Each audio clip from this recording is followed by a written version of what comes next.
विनोदिनी विज्ञान उच्च माध्यमिक विद्यालय 27तम वार्षिक उत्सव गजपति जिला गुम्मा ब्लॉक अंतर्गत पदमपुर ठारे थिबा विनोदिनी उच्च माध्यमिक विद्यालय 27तम वार्षिक उत्सव पालित हो जाइछि।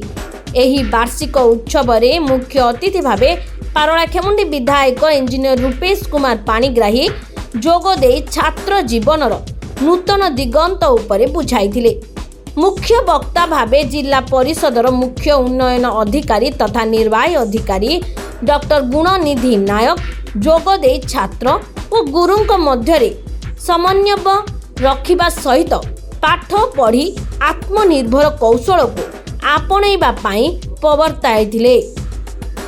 एही परिप्रेक्षी रे उपजिल्लापाल तथा विद्यालयर सभापति अनुप कुमार पंडा उपस्थित रही विभिन्न नूतन कौशल को आपणाई निज माटी रे रही विभिन्न कार्य करिवार उपाय मान खोजिबा पाई सर्वदा चेष्टा करिबा उचित बोली कहिथिले। गुम्मा ब्लॉक अध्यक्षा सुनेमी मंडल छात्र छात्री को सेमानंकर कर्तव्य संबंध रे बुझाइथिले। उच्च माध्यमिक विद्यालयर अध्यक्ष मनोज कुमार पटनायक वार्षिक विवरणी पठन करथिले।